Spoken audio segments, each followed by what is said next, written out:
Welcome to From Caving In to Crushing It, the podcast for those who find themselves immersed in adversity and choose to write their story instead of having others write it for them. I'm Drew Deraney, and I'm your host. Hey Tracy, how are you? Good morning, Drew. I'm Good. so happy to have you on. I'm so And happy to be here. Thank you. Yeah, and I love it. I love that this podcast from caving into crushing it. There's been a lot of iterations, and I've been thankful that we've recorded 24 episodes, and you're 25, and I've been doing a lot of research on mindset, and self awareness, and in my work, my self reflection on myself. And I like to really get to the heart of people's mindset when we have our discussion on this. So with you have some amazing stories professionally and personally of what you've gone through and where you've gotten in life. Tell me where your mindset is right now in your life, and then we can kind of backtrack where it was and how it developed over time. That is a great question. I'm very blessed. That's how I feel. Hmm. Very, very blessed. I have a wonderful career now, and it's taken me a long time to get here. I actually just this week received two people, unsolicited, completely unsolicited, reach out to me and ask me if I would come to work for them. Wow. So I know I'm very, very lucky to be in the place that I'm in. I, knock on wood, have not had to apply for a job since 2009. Wonderful, wonderful. I Always a good know, and celebration it's there. it's a wonderful thing.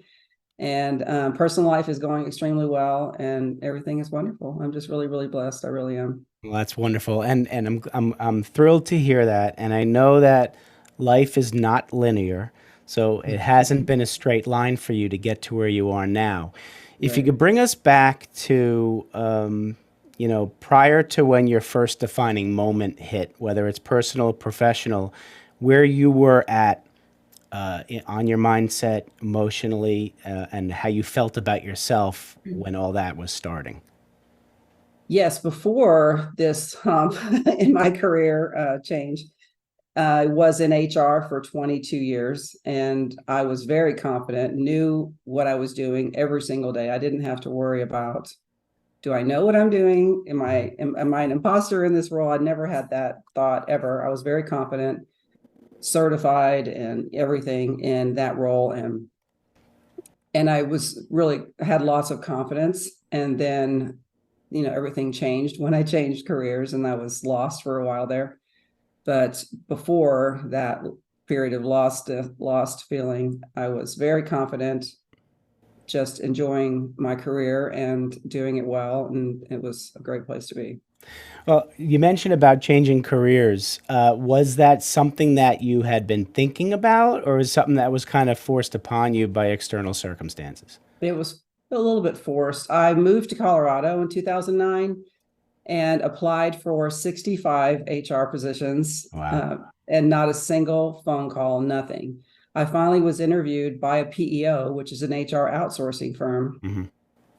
and they said, well, we can teach you how to do this. And I thought, well, it's all HR, how different could it be? Mm-hmm. Of course I can do this, no worries. And they were right. It was a big learning curve for me Hmm. to work for them, but I was able to continue my HR career. I was the HR generalist for all the clients, but then I was doing other things too, like processing payroll for clients, just assisting wherever I could. It's a small company, so in small companies you wear many hats, but I did learn a lot, and it was a great experience for me. So that was the transition into what was next. How was the confidence when you started doing different things, and were you comfortable if the confidence did wane a little and you had to ramp it up? I describe it as my feet didn't hit the ground for a year. Okay. That I was going so fast and learning so much, and I really did think it was going to be the same that of what I'd already been doing, and it was similar, but instead of each department that I was being HR for, it's now a separate company, and each company has its own thoughts about HR, its own rules about pay time off and paychecks and everything. Hmm. And it just took me a while to realize that, okay, we can't, it's not just the same everywhere. You can't just answer a question because I know the handbook backwards and forwards. I wrote it, so Right. it's not the same when every call is a different separate company with their own rules and their own thoughts about, well, we don't want to have a handbook, or we don't want to have that kind of a rule here or whatever. We want to have unlimited PTO. Okay, whatever you want. So yeah. So it was fun. It was a good learning experience, like I said. And the really good nice part is after about 3.5 years of being in that role, my manager gave me a performance appraisal and said I had mastered everything they had given me. And I was wearing 4 hats at the time when they first hired me, official 4 hats. And then they added a fourth hat to me at that performance appraisal for the last year that I was there. I was there for a total of 4.5 years. Okay. And that was inside sales. And that's how the sales piece came in. And then I started getting on the radar of other PEOs, recruiters. So my phone started ringing and wanting me to apply for outside sales roles. And I kept saying, "You have the wrong girl. I am not an outside salesperson. I'm an HR person. I've been in HR my whole career." But they didn't let up on me. And so one in particular, and I know her personally, her and I had just done the Race for the Cure together in Okay. October. And when she started calling me in October of 2023, she had a friend who owned a PEO and kept saying she wants to talk to you about an outside sales role. I kept saying, "No, you got the wrong Tracy. I don't know who you think you're calling, but it's not me." But after 4 months of her calling me and saying, "No, she really wants to talk to you, and she's amazing. I'd love for you just to meet her and just see, if it might be a good fit." So I finally did agree to meet with her, and she is amazing. I still work for her today. So that same lady, and she's incredible. So again, I'm very blessed to work with her again. But that was the huge, like, what did I just do? Why did I do that? So it was the additional responsibility put onto you at the previous company that put you out of your comfort zone, that opened up possibilities for other things that you hadn't even thought about. Yes, I had no idea how fun sales would be. Wow. I didn't know I was a salesperson, but in the inside sales role, they would hand me a lead either from a client or from a referral partner or from our sister company, who's a CPA firm. So they would hand me leads and say, go call them, schedule an appointment, and go tell them what we do. Okay, I can do that. And then I was also the new client implementation person. So if I sold it, then I would implement it. So, and then I'd get a little extra money in my paycheck. So it was really wonderful. I had a great time, and I was still doing all my other things too. So it wasn't just that. But you're right. That got me onto a path that I didn't know was even something I would be interested in doing. So you had a skill in you weren't aware of. With In order for you to be so successful in the sales piece, what internal skill did you realize you had that came out that you didn't realize you had that came out and helped you be so successful in sales? It is people. I think I really honestly love getting to know people, finding what makes them tick. What do they need? What can I help? Who do I know that they need to know? Things like that. And how to solve problems for them, ask the right questions, and solve problems for them. And I did that just naturally. I'd never been to any sales trainings or anything. So um, in fact, when Sandra interviewed me, she said, I said, "Well, I need sales training. I don't think I can do this without any training." Hmm. And she said, "No, I don't want you to have any training. It'll ruin you. I want you just to be your natural self, go out there and talk to people, do what you're already doing." The only difference is I had to start networking and finding my own leads. They didn't give me Right. any leads. Yeah. Right. So Yeah, I think there's a misnomer and I had the same visceral reaction when I hear the word sales. I think there's a picture that's been painted about sales, painted by the people who shouldn't have had that paintbrush, because sales really is about building relationships, and you transition into that piece point of the relationship where there's mutual trust, respect, and then you can get into, do you want to do business together? exactly. Yeah, I've had that quote unquote sales training that she mentioned that did ruin me Ruined. Oh because gosh. Yeah, it is about a human to human interaction. And Absolutely. yeah. So bring me growing up, did you have the confidence, I mean, prior to getting into human resources, what did you how was your mindset there about yourself, your self identity, and what helped you get that confidence? That's a great question. I did not have that confidence in any part of my life at all before HR. Interesting. I was very shy. I never thought I could. I didn't know what I could do. What could I Mhm. do that would be worthy of other people? And it never occurred to me until I found that first role in HR. So I don't know. I was very shy. Didn't like myself very much. Was not very kind to myself, just because I didn't think I was worthy of anything. Mm. So when you had feelings like that, did you have somebody to bounce that off of, a mentor, a role model you could turn to try to realize that these self-limiting beliefs were illusions and they were you putting those into your brain? My grandmother was my biggest fan. She Yeah. was a really huge fan of mine, Ah, and I was very blessed to have her in my life. I didn't realize until later in life that my mom was also my biggest fan. okay. I look back now, and there were two other kids, but I was always number one, Ah, always, no matter what. She loved me more than anyone else in the world, and I was the oldest, so I would always say the little ones, well, they get away with murder. mm. I had to follow all the rules when I was growing up. Why do they get away with everything? And I didn't see that she really, loved me more than Mhm. anyone else until later, looking back now. And my sister and I compare notes, and she was like, "Well, you're the one that she loved more than everyone." I was like, "What? What are you talking So your about?" So sister your she saw sister it. recognized that. Oh, She saw it. I didn't see it. And I just interesting. thought, well, this isn't fair. It's not fair.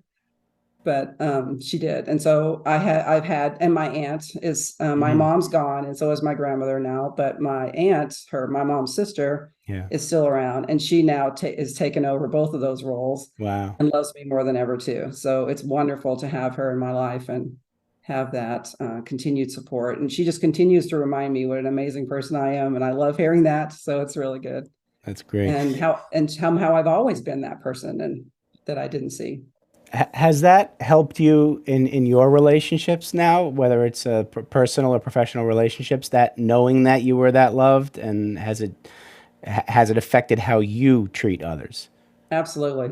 It absolutely does, because I keep saying I'm blessed, because I really, really do feel like I am, especially the wonderful relationship that I'm in right now. And he's just incredible in my Mhm. life, and I'm so happy and honored to have him in my life, and remind myself every day that he needs to be reminded of that, so he never forgets. That's wonderful. And Yeah. it's interesting. A lot of times that we base our internal happiness on external circumstances, and that's really not the healthiest way to go about life. And a lot of us realize that later on in life, and Mhm. it is a blessing to learn that earlier, that who we are inside determines our happiness, and our thoughts about ourselves do impact the brain, and so when you finally realized how much you were loved by your mom, how are you able to internalize that and heal from within in order to embrace that HR position that really gave you that confidence also professionally? And well, the realization of my mom came in even later than HR. So just starting to be in human resources and realizing that people do care what I say, and I Mm, am smart, and I can help people, and I can help their careers, and I can help them be successful at their jobs. I developed a philosophy of, if you're having a problem at this company, I don't want to learn about it for the first time in your exit interview. good I want to point. know about it now so I can help you Mm, maybe change your position. This is a large company that we work in. Maybe we could change your position or change your manager or something that is going to make your life easier and happy, and so you don't have to leave. And so that's been my philosophy, to really help people. And the more I learn about realize, maybe not learn, realize about how much my mom loved me, and can see that now so clearly, which I didn't always see. Right, right. That it just helps my confidence in every direction of my life. It really does. I'm just really, and I know that not everyone has that, and it really makes my heart break for them. Yeah. But I'm so happy that I did, and she's amazing. And so she was a great mom. That's wonderful. Well, I Miss love her. how you can take that now and you're helping people you don't know that well that you're getting to know in the HR. But to for you to have that philosophy to look at the whole person, not just the employee who's helping build a company, you're able to. Because again, there's sometimes there's a stereotype with human resources that it isn't caring and emotional, and you see the whole person when you're talking to an employee. How how has that benefited you, and how do you feel that's benefited the employees when they may have a conversation with you that they've never had with somebody from HR before? It has impacted them a lot. I realized that too when I moved from Texas to Colorado in 2009. The company I was with, they did a big party for me, and they notified all of the departments that I was over at my HR role, and asked if anyone had any thoughts about my relationship with them. And they sent emails, they sent cards, and my manager at the time put together a binder of Oh, all of that. So I still have that. ah, And it was just amazing, the stories they would tell about the things that I would, it was a bank, so I would go to the branches yeah. occasionally.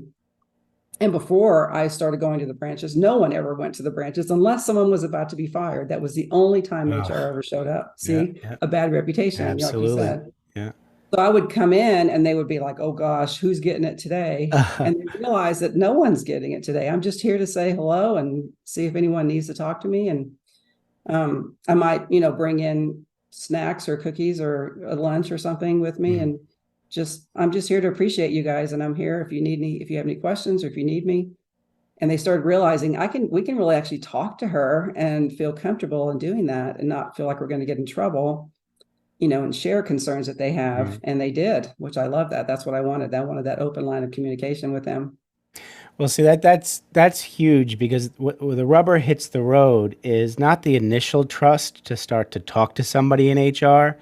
It's after you talk with them, emotionally vulnerable, and what happens after that. Mm-hmm. And when nothing, the other shoe does not drop and nothing bad happens, that's when you're like, wow, this is real. And I commend you for doing that because, there aren't many in your field that do that. And hopefully people in the audience, people who are in HR, if they don't do it that way, this is a great way to really change what the stereotypical thought might be of human resources. Because I remember when it used to be called personnel, Right. I do you know, too. and that is more that label is more aligned with your philosophy than human resource. Whoever thought of human resources, that term? Ah, not a Well, fan. yeah. Well, now in sales, I use that term to describe how other people do it, Hmm. and outsourcing HR. Right. I call it robot resources, because they want you to fill Interesting. out a ticket or something Yeah. before they can get help on a Yes. question that the client Uh-huh. might have. Right. Right. Right. And that's not how our system is at all. You have your direct person's phone number, email Yeah. address, you Mhm. reach out to them directly.